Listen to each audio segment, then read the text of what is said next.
Vai entrar em 3, 2, 1, 1,5. Aplauda ao Senhor.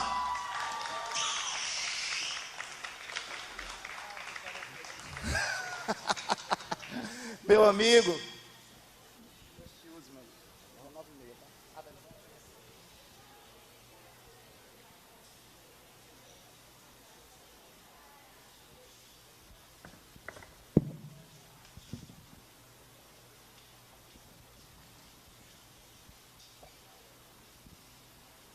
Boa noite, galera. Paz, tudo bem?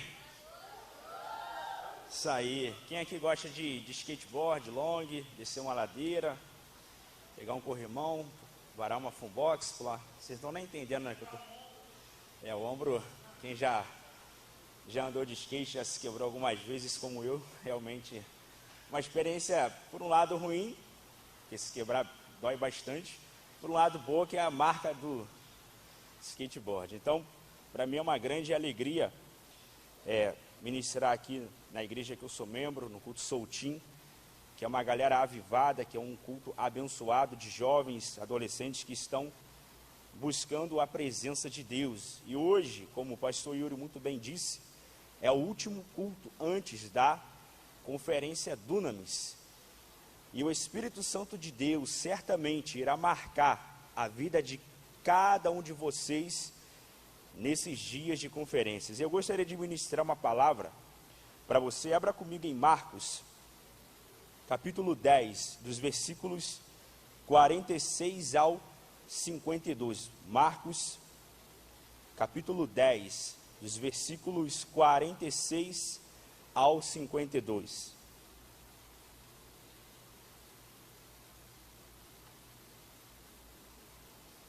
Pode usar o seu celular, sua Bíblia em papel. Importante que você acompanhe comigo essa palavra. Todos acharam? Quem não achou, diga misericórdia, ou o aplicativo deu ruim, deu algum problema, dependendo do seu caso. E diz assim a palavra de Deus: chegaram, pois, a Jericó, quando Jesus e seus discípulos, e mais uma grande multidão, estavam deixando a cidade. O filho de Timeu, chamado Bartimeu, que era cego, estava assentado à beira do caminho, pedindo esmolas. Assim que ouviu que era Jesus de Nazaré, começou a gritar: Jesus, filho de Davi, tem misericórdia de mim. Muitos o advertiam severamente para que ele se calasse. Contudo, ele gritava ainda mais: Filho de Davi, tem compaixão de mim. Foi então que Jesus parou e pediu: chamai-o. E assim foram chamar o cego. Ânimo, homem, levanta-te, ele te chama. Jogando sua capa para o lado, deu um só salto, colocou-se em pé e foi ao encontro de Jesus. Indagou-lhe Jesus: que queres que eu te faça? Rogou-lhe o cego: Rabone, que eu volte a enxergar. E Jesus lhe ordenou: vá em frente, a tua fé te salvou. No mesmo instante, o homem recuperou a visão e passou a seguir Jesus pelo caminho. E você pode dizer amém pela sua palavra? Amém. Isso. Aqui nesse texto, no contexto histórico, Jesus, ele foi um pregador que ele passou por muitas localidades. Ele pregava na Judéia, pregava em Jerusalém, Samaria, e um desses locais que ele pregou foi a cidade de Jericó.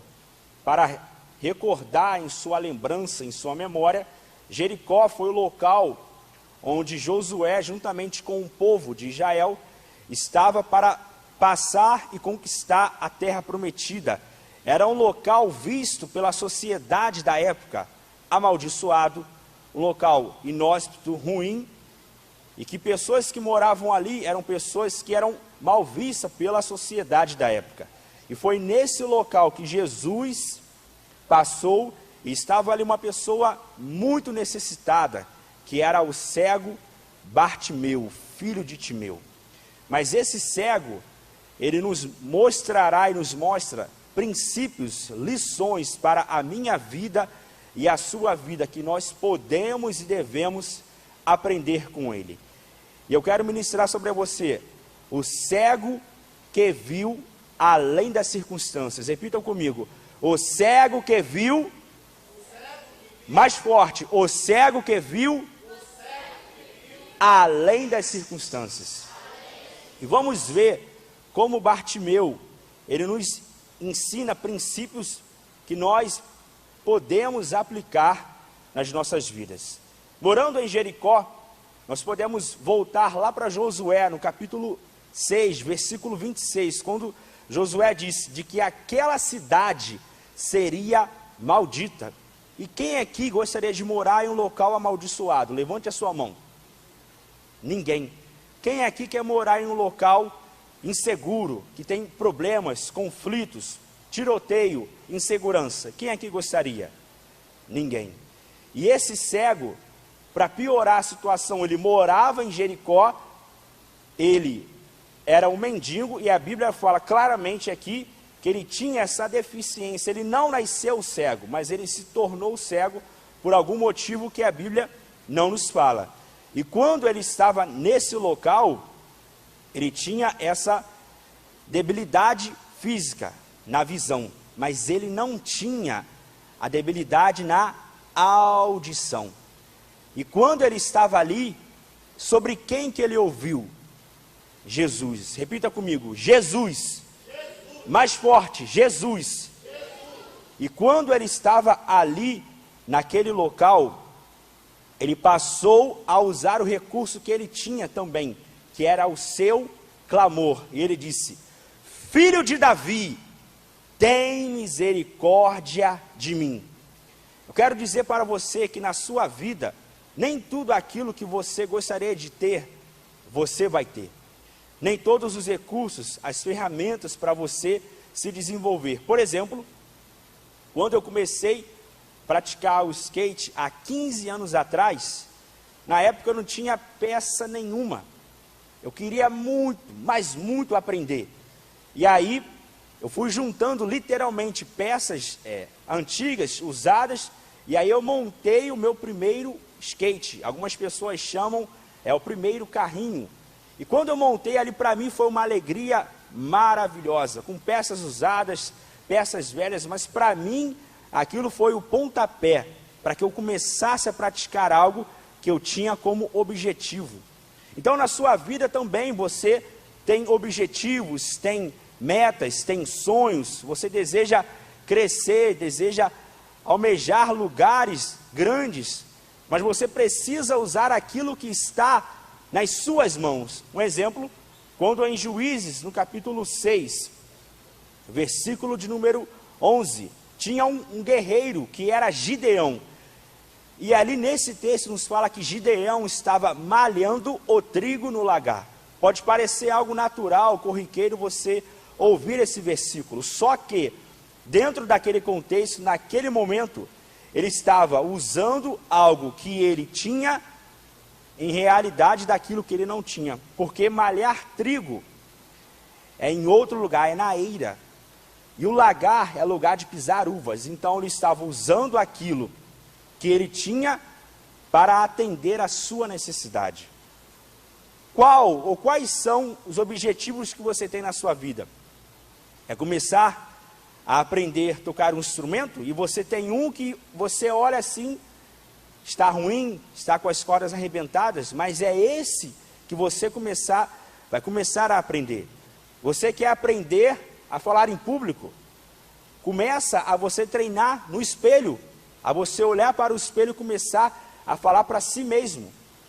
Aqui na igreja, quando eu comecei a ministrar na época, eu sempre tive esse chamado, essa chama no meu coração de pregar a palavra de Deus. E aí eu me questionava, eu me perguntava como isso seria possível, como isso vai acontecer. Eu não tenho esse costume de falar para as pessoas. E aí eu comecei a ministrar sobre o ofertório, sobre dízimos e ofertas. Esse momento é o momento mais curto, mas que você pode já exercer a pregação da palavra de Deus. E aí eu pedi ao líder da época e comecei a treinar. E aí eu ia para a sala, que hoje em dia é a sala da música, a sala do Rondinelli, que tinha seminário na época. Eu ficava ali treinando sozinho. De vez em quando tinha um irmão que me ajudava, ficava ali ele me assistindo. Eu falei, meu irmão, fica aí para você me avaliar um pouquinho. E ali eu comecei a treinar. Quais são os seus objetivos? O que você tem na sua mão hoje? Você tem um livro e você quer estudar sobre diversos assuntos, mas você só tem um livro sobre esse assunto. Começa sobre esse livro. Leu uma vez, legal, relê de novo. Faça anotações. Você quer escrever músicas, você quer começar a gravar vídeos e não tem o celular que você gostaria, use o que você tem. Aquilo que você tem na sua mão será o pontapé inicial para você conquistar aquilo que Deus tem para a sua vida. E foi isso que Bartimeu fez. Ele usou a sua voz. Ele não podia enxergar, mas ele podia clamar. Então, aquilo que você tem nas suas mãos, use. Veja além das circunstâncias. Veja além daquilo que você está vivendo. Não se conforme com a situação que você está vivendo hoje. Ela pode estar assim, mas ela não vai ficar assim. E foi isso que Bartimeu fez. Ele começou a mudar o quadro da sua vida com os recursos que ele tinha. E você também, como um adolescente, como um jovem, como um adorador, deve usar as habilidades que Deus já tem lhe confiado. Porque aí sim você vai começar a ver que as portas vão se abrir. É por isso que em Lucas, no capítulo 16, versículo 11 nos fala: quem é fiel no pouco, também é fiel no muito. E quem for injusto no pouco, também será injusto no muito. Ou seja, se você diz que vai fazer, quando você conquistar algo, quando você chegar lá, sendo que no pouco você não conquista, você não vai fazer. Se no pouco você não ensaia como deveria, se no pouco você não se dedica, quando você diz para si mesmo, quando eu chegar lá, eu vou fazer. Você não vai fazer enquanto você não começar no pouco. Enquanto ninguém está te vendo, mas Deus está te vendo. E é no exercício pessoal que você vai ver as suas habilidades se aprimorando. Continuando aqui, no versículo 48, nos fala que o texto nos diz que as pessoas estavam repreendendo o cego. Como assim repreendendo o cego? O que isso significa? É que sempre que você estiver lutando por algo para adquirir uma bênção, um objetivo, vão ter pessoas que vão tentar te paralisar. As pessoas falaram para o cego: para de falar, para de clamar, por que você está fazendo isso? Vão ter pessoas que vão tentar te desanimar. E o grande problema é que existem pessoas que pegam certas palavras para as suas vidas e tomam aquelas palavras para si e paralisam as suas vidas. Exemplo, quando em 1 Reis, no capítulo 19, Elias foi um grande profeta de Deus. Ele orou, o fogo caiu do céu. Deus trouxe um avivamento, Deus trouxe um renovo para a sua geração. O tema da semana que vem será sobre avivamento. E ele mudou o quadro da sua vida. Porém, quando passou aquele momento, aquele ciclo de vitória, aquele ciclo de conquista, veio uma mulher chamada Jezabel. Qual o nome da mulher? Jezabel. Qual o nome da mulher? Jezabel. E ela disse uma frase. E aquela frase foi o suficiente para parar o profeta Elias, não era qualquer um. E ela disse que a cabeça dele seria cortada. Ou seja, ela jogou uma palavra negativa contra Elias. E o profeta Elias tomou aquilo como verdade para si. E a partir do momento em que você ouve palavras, em que você toma essas palavras como realidades para a sua vida, a forma como você enxerga determina o seu comportamento. Quando você recebe uma informação, quando você recebe diversas notícias e você acredita na veracidade daquelas palavras, o que vai acontecer, você vai começar a se comportar de acordo com o que as pessoas estão dizendo. Então Elias, o que ele fez? Ele vazou, ele se escondeu, ele saiu fora, abandonou o ministério, abandonou as pessoas, e ele mesmo, o pior de tudo, ele se auto-abandonou. Quando ele disse: Senhor, tira a minha vida, não quero mais viver, para mim já deu, eu não quero mais saber dessa coisa de igreja, dessa coisa de ministério, de recepcionar as pessoas, de ensinar, de louvar, não quero mais nada disso. Só que Deus, Ele é um Deus especialista em lidar com os conflitos intrapessoais das pessoas. E Ele começou a tratar o profeta Elias. Não foi, Deus poderia ter vindo de uma maneira sobrenatural, no sentido de que Ele poderia ter vindo com chamas, com fogo, mas Deus veio no processual. Eu quero dizer para você que você, adolescente, você jovem, está em um processo. Deus está trabalhando em você. Muitas vezes você não entende os conflitos, os porquês da vida. Tem um autor que é bastante interessante, chamado Viktor Frankl, e ele escreveu um livro sobre Em Busca de Sentido. Para você que não sabe, Viktor Frankl teve a sua família presa pelos nazistas. Ele era judeu, então a sua mulher foi morta, o seu pai foi morto, a sua mãe, toda a sua família, e ele foi preso e torturado. E ali dentro daquele contexto, ele começou a buscar meios de lidar com aquela situação.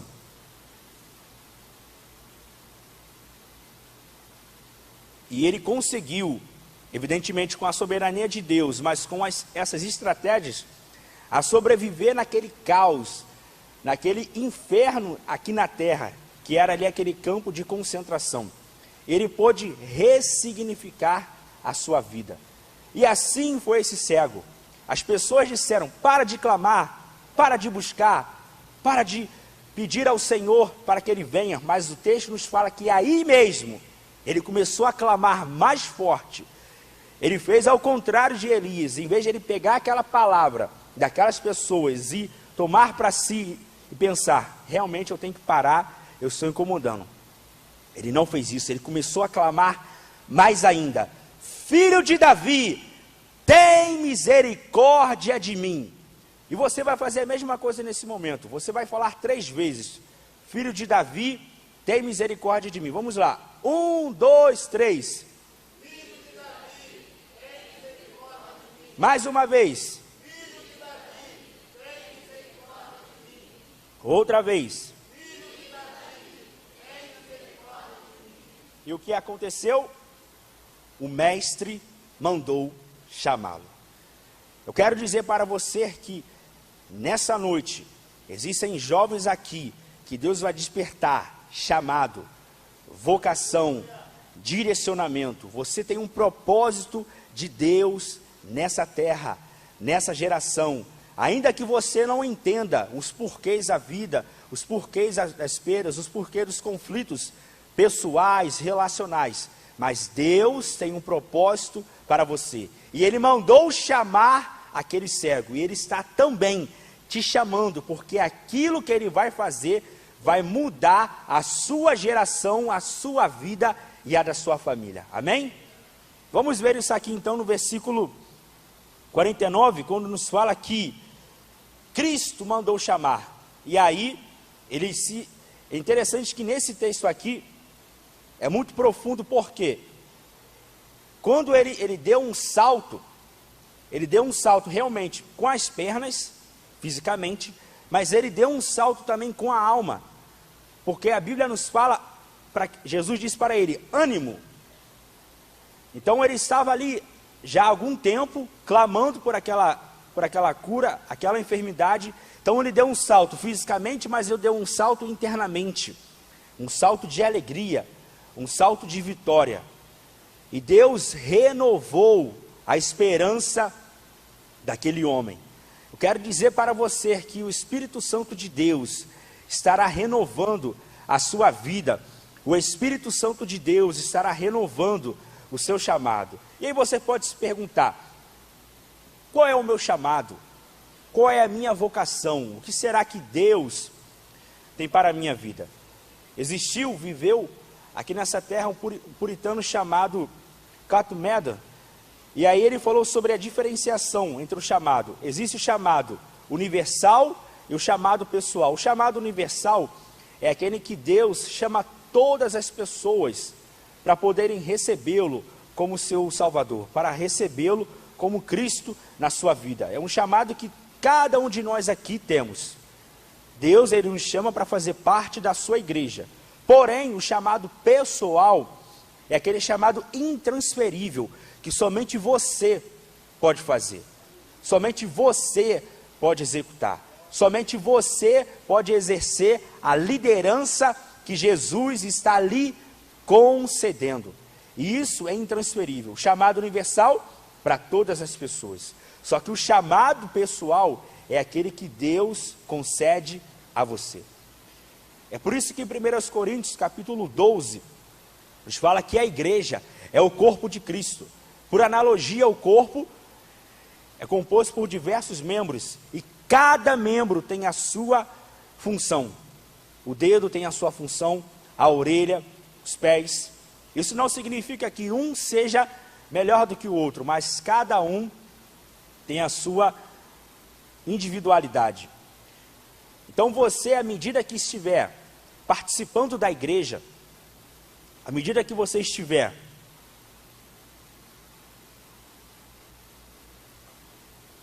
se envolvendo com as coisas de Deus, o Espírito Santo vai começar a gerar em você vontades para fazer certas coisas. Exemplo, você vai começar a sentir vontade, o Yuri disse aqui muito bem, vontade de tocar, vontade de ensinar, vontade de pregar, vontade de recepcionar as pessoas, o novo convertido vir aqui, você abraçar, você discipular, vontade de visitar, vontade de ir nas ruas, fazer uma ação social.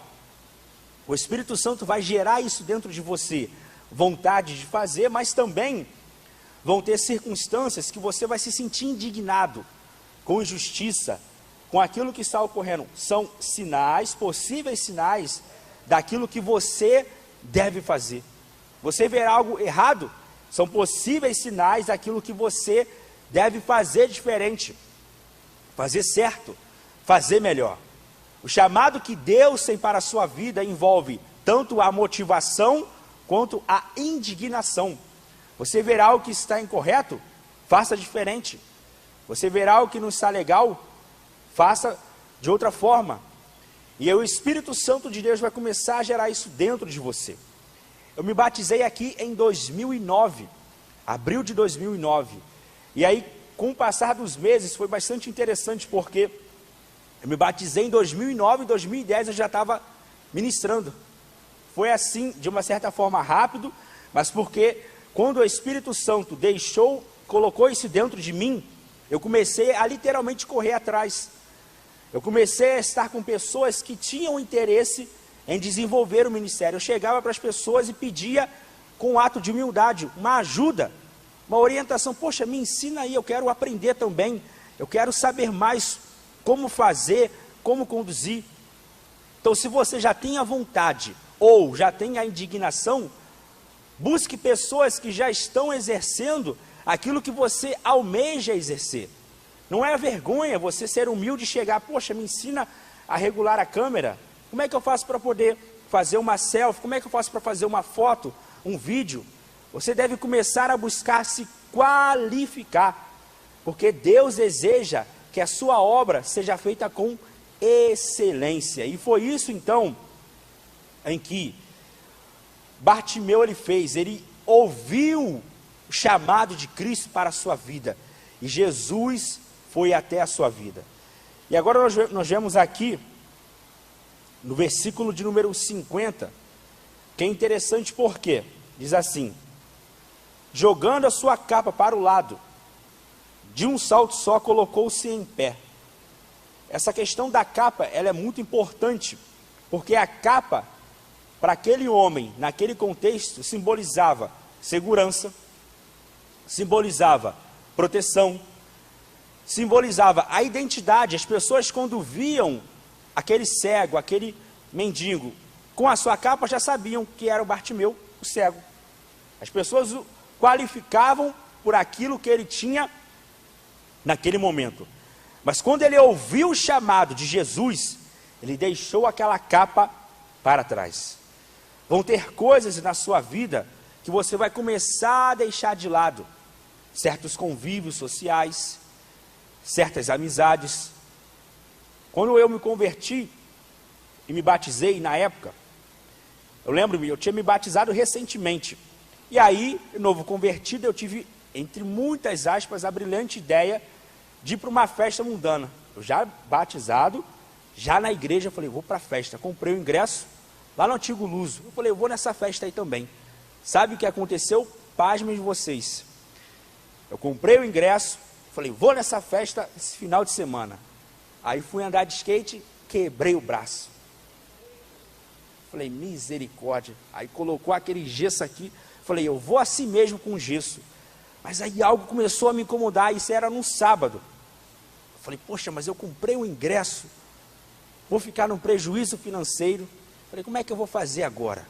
E aqui eu senti algo muito forte para ouvir sábado na igreja, naquele dia. Mas eu pensei comigo mesmo, e agora? O meu ingresso, o meu valor financeiro. E aí no final das contas eu consegui me desfazer daquele ingresso, recuperei o meu dinheiro, vim sábado na igreja, e daquele dia em diante eu nunca mais senti vontade para poder participar desses eventos. O Espírito Santo começou a mudar a minha vida de uma maneira sobrenatural e processual. Então eu deixei de lado tudo aquilo que para mim me atrapalhava. E como foi bom. Na sua vida você vai começar a deixar a sua capa de lado. Aquilo que está impedindo, atrapalhando o agir de Jesus na sua vida, porque Ele quer te levar a outros patamares. As circunstâncias que você está vivendo agora não definem quem você é. E existe uma diferença muito importante entre a visão e a vista. Por exemplo, a vista se refere ao que você está vendo aqui e agora. Aquele cego, de maneira visual, ele não podia enxergar as pessoas, mas ele tinha visão. Qual era a visão que ele tinha? Ele sabia que Jesus poderia curar a sua vida. Então, é importante se diferenciar isso porque quando você dá muita ênfase à vista humana, você perde a visão. Eu te explico. Em Mateus, capítulo 14, o apóstolo Pedro era um homem ousado, um homem de fé, um homem corajoso. E quando ele estava ali, do barco, com uma forte tempestade, Jesus apareceu de maneira sobrenatural. E Jesus disse assim, vem e anda sobre as águas. Pedro disse primeiro antes, se és tu, manda-me ter contigo. Jesus disse, vem até mim. E Pedro começou a andar sobre o mar. Ok.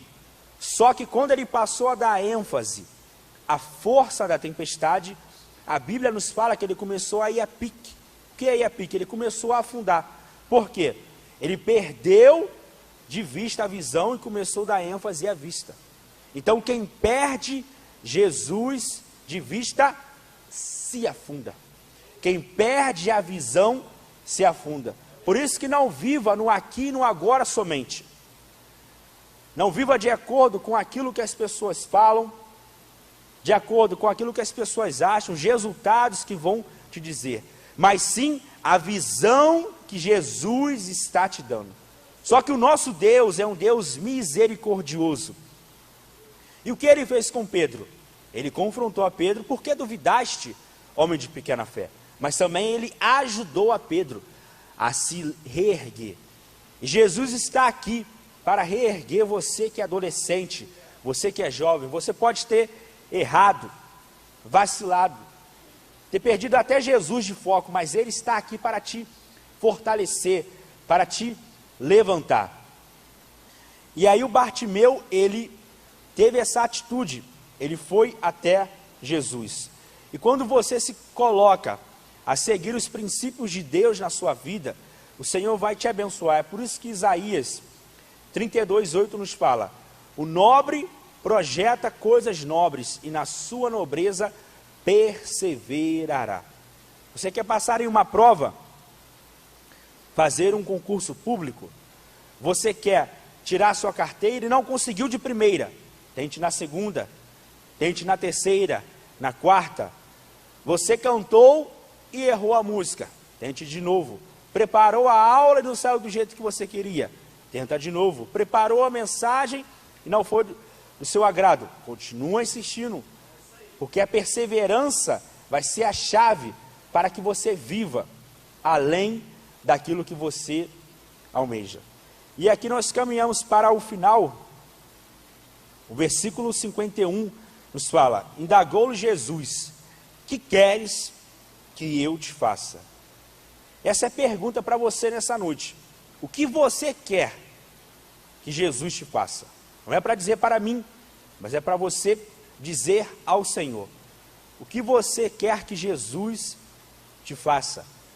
Jesus era onisciente, sim ou não? O que é onisciente? Onisciente é aquele que sabe de todas as coisas. Então Jesus, ele foi onisciente, sim ou não?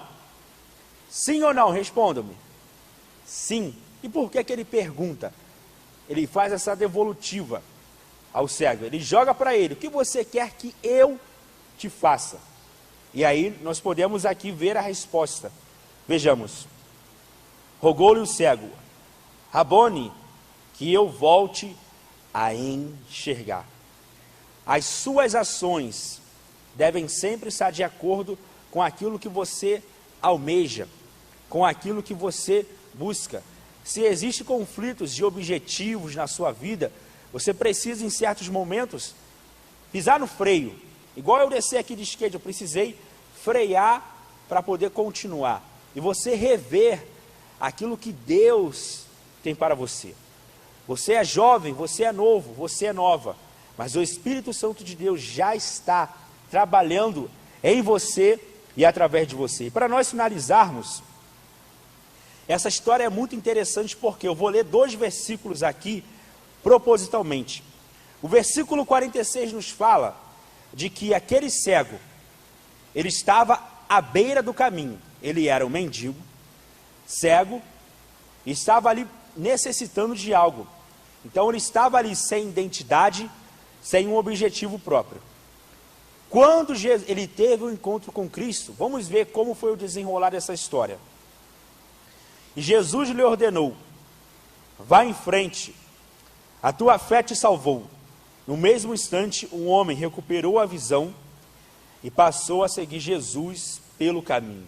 Então, um homem que era cego, um homem que era mendigo, um homem que tinha uma capa e vivia à beira do caminho, ele deixa essa capa, ou seja, deixa aquilo que o prendia, ele passa a enxergar, ele recupera a visão, em vez de ele ficar à beira do caminho, ou seja, de qualquer forma, ele passa a seguir Jesus em um novo caminho. É isso que Jesus faz com as nossas vidas. Ele muda a nossa rota, ele muda as nossas histórias, ele muda a nossa realidade. Mas você, assim como esse cego, deve seguir a Jesus. Depois de tudo que ele fizer por você, nunca deixe de seguir a Jesus. O segredo de um grande avivamento, de um grande mover de Deus, é a perseverança. A chama, como está lá em Levítico, no capítulo 6, ela não deveria se apagar, mas ela deveria sempre ser acesa. E como ela era acesa? Continuamente pelos sacerdotes, ou seja, era um trabalho progressivo. Então o Espírito Santo de Deus está trabalhando no seu desenvolvimento intrapessoal, consigo mesmo, e interpessoal, com as outras pessoas. E aquele cego mudou a sua vida. Por quê? Ele era um cego, mas que viu além das circunstâncias. E você também, mesmo que seja momentos de dores, de tristeza, mas não se limite àquilo que você está vivendo hoje.